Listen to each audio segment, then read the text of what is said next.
네, 이슬람 급진 무장 세력 IS가 중동 지역에서 빠른 속도로 세력을 넓히고 있습니다. 인질 살해 동영상을 공개하며 갈수록 잔혹해지고 있는 IS를 격퇴하기 위한 국제사회 대응도 수위가 높아질 것으로 보이는데요. 명지대 중동문제연구소 박현도 교수와 함께 IS와 관련된 이야기 나눠보도록 하겠습니다. 네, 안녕하십니까? 안녕하십니까? 지금 보니까 시리아, 네. 이라크, 네. 리비아에서도 지금 급속하게 세력이 확대되고 있습니다. 네. 이번에는 지금 리비아 중부 도시죠. 시르트까지 점령하지 않았습니까? 네, 시르트가 원래는 이제 리비아가 혼란 상황에서 극단주의 무장 세력들이 그곳을 접수를 하니까 작년입니다. 네. 작년이었는데 아마 2014년 10월경에 그쪽을 장악하고 있던 극단 세력들이 IS에게 충성을 맹세하면서 이들의 그 세력이 넓혀졌고요.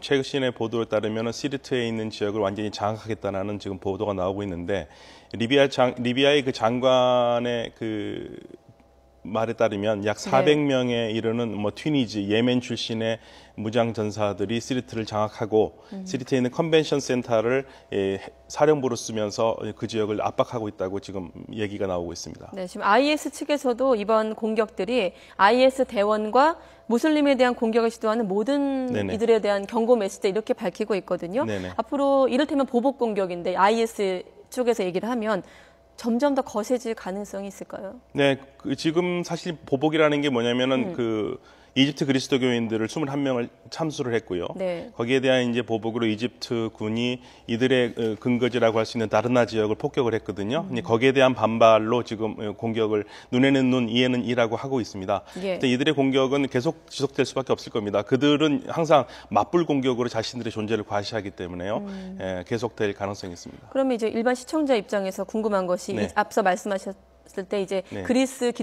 이집트 그리스도교인들. 이집트 그리스도교라고 하셨거든요. 네네. 이제 줄여서 콥트교라고 네네. 하는데 이집트에서 콥트교 어떤 의미가 있는? 콥트라는 단체인가요? 말은 이제 우리가 네. 많이 콥트교라고 그러는데 콥트라는 말은 이집트라는 말입니다.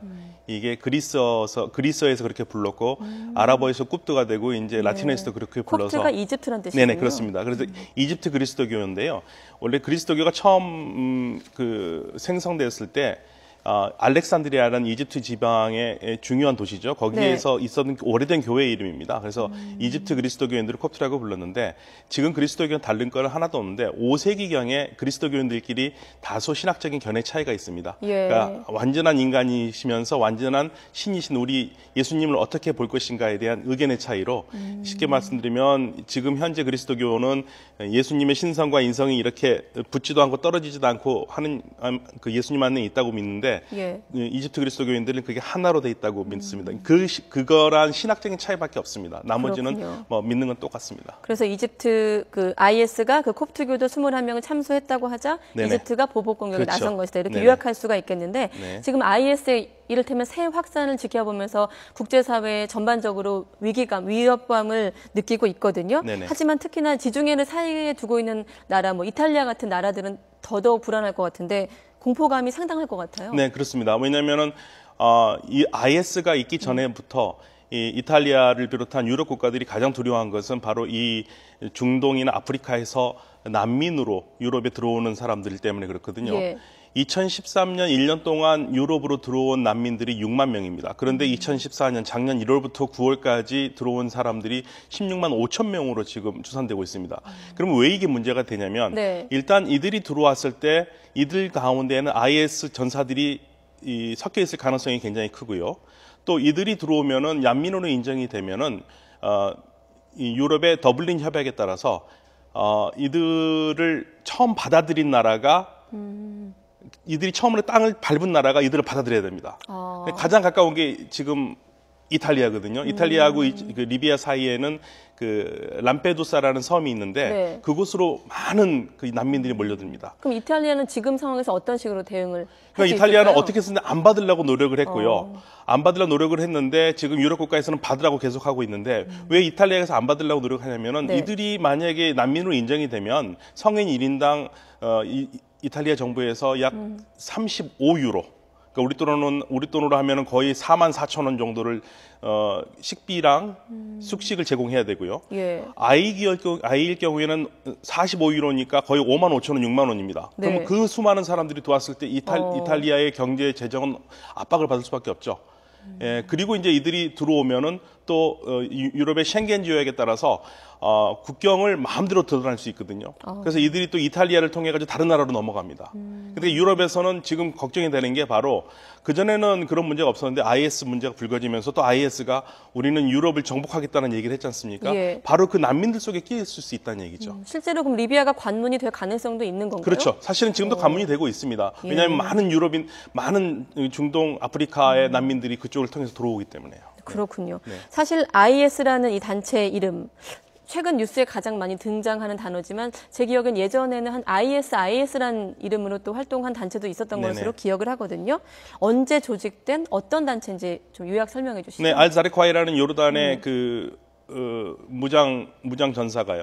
사실은 굉장히 범죄자인데요. 네. 아프가니스탄 전쟁에도 나가고 그러면서 이슬람의 경도가 되면서 자신들의 아주 극단적인 신앙을 키우면서 1999년에 유일신과 성전, 유일신과 지하드라는 조직을 만듭니다. 예. 거기서 바로 이들이 우리 국민이었던 김선일 씨를 참수한 그룹이 바로 이 그룹이고요. 유해신과 성전. 네, 기억이 나네요. 유일신과 성전 예. 기억나시죠? 그리고 이제 이들이 2004년에 알카에다 이라크 지부가 되면서 활동을 시작했고, 그리고 이제 2011년에 리비아 내전이 나니까 이들이 세력을 또 확장시키면서 오늘날까지 이어지고 있습니다. 그 이름이 이슬람 국가거든요. 네네. 일반인들 입장에서는 국가로 인정이 된 건가 이렇게 의문을 아니죠. 스스로가 예. 이슬람 국가라고 부릅니다. 본인들이. 자기들이, 예, 그래서 본인들이? 이제 많이 하는 얘기가 많은 무슬림들은 얘네들은 무슬림도 아니고 이슬람도 아니고 국가도 아닌 아이들이 이슬람인 척하고 국가인 척한다 이런 얘기를 하고 있습니다. 네, 최근에 이렇게 참수 영상, 네네. 화형하는 것도 봤고요. 그런 네. 걸 보면 계속 잔혹한 방법으로 무언가를 좀 과시하고 싶어 한다 이런 생각이 드는데 네네. 왜 이렇게 이슈를 만들어내는 건가요? 일단 굉장히 공포스럽죠. 공포스럽고 보는 사람이 공포스럽지 않습니까? 예. 보는 사람 입장에서는 전의를 상실합니다. 그 전에 이제 중세 때 몽고가 적국을 이웃 나라를 침범할 때 이러한 작전을 썼거든요. 네. 근데 이제 우리는 그래서 이 공포스러운 것을 사람들 마음속에 심어주기 위해서 한다고 믿고 있는데 이들은 또 자신들이 따르는 꾸라는 경전에 그대로 말 그대로 한다. 이렇게 이건 이슬람에서 가르치는 대로다라고 지금 본인들은 주장을 하고 있습니다. 그리고 네. 거기에 대해서 많은 무슬림들은 반발을 하고 있는 상황이고요. 전문가들 의견이 조금 갈리는 부분이 IS는 새로운 형태의 어떤 좀 진화된 테러 단체로 보는 시각도 있지만 예전에 오래된 전통적인 테러 단체와 좀 다르지 않다고 보는 시각도 있는데 교수님은 어떻게 보십니까? 근데 사실은 요즘 유행어는 도찐 개찐인데요. 예. 이들이 굉장히 다른 조직과 다른 것은 돈이 많다는 겁니다. 가장 부유한 테러 집단이고 그리고 다른 테러 집단과 달리 즉 알카에다와 같은 예를 들면 달리 이들은 땅을 지금 차지하고 있습니다. 그전에는 땅을 차지하고 있지 않았거든요. 땅을 차지하지 않은 상태에서 원거리에서 테러를 했는데 이들은 직접적으로 자신들의 영토를 운영을 하면서 영토가 상당히 넓은 지역에 걸쳐 넓습니다. 있잖아요. 네. 그게 굉장히 다른 점입니다. 그리고 돈도 있다라는 겁니다. 지금 돈도 있다고 말씀하셨는데 네네. 그렇다 보니까 좀 끔찍한 얘기지만 학살한 시신의 장기 매매로 자금 조달을 하고 있다 이런 의혹도 제기되고 있거든요. 실제 그럴 수 있는 건가요? 네, 최근에 지금 알 하킴 주 유엔 이라크 대사가 제기한 문제인데요. 이들이 죽인 많은 사람들의 시신에서 장기가 적출된 흔적이 있다라고 분명히 밝혔고요. 콩팥이나 이런 것들이 적출되었고 또 이러한 적출하는데 동조하지 않은 많은 의사들을 죽였다라는 보도도 있습니다. 그런 거 봤을 때는 충분히 이들의 잔악성 정도는 그 정도는 충분히 하고도 남을 그러한 비인간들이라고 볼 수 있습니다. 네. 자, 그런 비인간적인 극단적인 테러를 막기 위해서 유엔도 IS 격퇴에 동참하기로 하지 않았습니까? 네네. 반기문 총장은 조만간 종교 지도자 회의를 열기로 했다던데요. 네네. 네. 며칠 전에 미국에서 이제 3일 동안 미국 오바마 대통령이 주재가 돼서 테러에 대응하는 그러한 전 세계적인 관계자 회의를 열었었는데 그게 네. 일환이라고 볼 수 있습니다. 그래서 이제 유엔에서도 종교 지도자들을 몇 개월 내에 소집을 해서 이러한 IS와 같은 극단주의적인 종교 성향을 가진 사람들에 대한 대책을 논의하겠다라고 지금 밝히고 있죠. 어떤 좀 실효성 있는 대책이 나와야 할 것 같은데 전문가로서 어떤 대책들, 어떤 이야기들이 좀 나와야 할까요? 사실은 종교 지도자들을 모아서 얘기를 해봤자 특별하게 실효성 있는 대책은 나오지는 않습니다. 네. 다만 인식의 변화는 촉구할 수 있을 겁니다. 지금 이런 IS 문제와 함께 전 세계적으로 높아가고 있는 게 이슬람 혐오증이거든요. 네. 이러한 문제들을 다룰 수 있을 거고요. 인식의 변화는 이끌을 수 있지만 실질적으로 IS를 격퇴한다든지 하는 데에 대해서는 군사적인 것을 제공할 수 없기 때문에 실질적인 효과는 없을 겁니다. 네, 이 IS 격퇴에 가장 앞장서고 있는 나라가 미국 게 아닐까 싶은데 좀 전략을 돌렸어요. 당초 좀 지상군 파견에 주춤했었는데 좀 그 입장이 좀 바뀐 것으로 봐야겠죠. 뭐 제한적이긴 합니다만은 어떻게 보시나요? 네, 제한적으로 미국이 지금 좀 관망하는 태도를 보이고 있었는데 도저히 이렇게 해서는 안 되겠다는 국제 여론과 함께 드디어 오바마 대통령이 칼을 빼들었는데요. 칼을 빼들었지만 그게 대단하게 직접적 미국이 나서서 공격한다기보다는 그 지역을 가장 잘 아는 이라크 군대를 통해서 IS를 제압을 하고 미국은 뒤에서 보조적인 역할을 하겠다는 그러한 의도입니다. 왜냐하면 미국으로서는 또 다른 전쟁에 들어가기가 어렵거든요. 오바마 대통령이 분명히 밝혔습니다. 미국이 다시 지상전을 한다는 것은 국익에 어긋난다. 그리고 미국이 굳이 IS를 직접적으로 무찌를 필요는 없다는 거죠. 즉 그건 무슨 말이냐면은 직접 가지는 않겠지만 간접적으로 지원을 하겠다. 그렇다면 간접적인 지원이라는 것은 지속적이고 체계적인 공습을 하고 이라크 정부군을 지원을 하고 그리고 무고한 시민들이 죽는 것을 막겠다라는 겁니다. 그리고 정 안 된다. 즉 예를 들면 이라크 군대가 그 작전을 잘 수행하지 못할 경우에는 그럴 때는 미군이 들어가서 적의 수뇌부라든지 또 적의 진지를 파악할 수는 있겠지만 그러한 모든 것을 차선책으로 미루고 일단은 지역을 가장 잘 아는 이라크 군에 맡겨보겠다라는 그러한 작전입니다. 지난해 8월부터 IS 근거지를 공습하고 있지 않습니까? 네네. 앞서 계속 얘기하고 있는 부분이 IS가 세력을 넓은 영토에 걸쳐서 지금 세력을 확장하고 있기 때문에 민간인 피해나 이런 부분들도 우려할 수 있을 것 같은데 어떤 성과가 좀 있었나요? 좀 예민할 수도 있을 것 같아요. 예, 우리가 가장 큰 좋은 성과라면은 모술댐을 탈환한 거죠. 모술댐은 이라크에서 굉장히 큰 댐인데요. 이게 사실은 이 댐이 무너지면은 미군 분석에 따르면은 약 20m 높이의 그 물결이 50만 명을 수몰시킬 수 있는 그런 엄청난 중요한 재앙이 될 수 있거든요. 그런데 그러한 댐이 IS가 장악을 했는데 그걸 미군이 그거를 8월 달에 찾았습니다. 그게 굉장히 큰 전과고 가장 큰 최근의 전과로 치면은 이 코바니 전투에서 쿠르드가 IS를 격퇴한 건데요.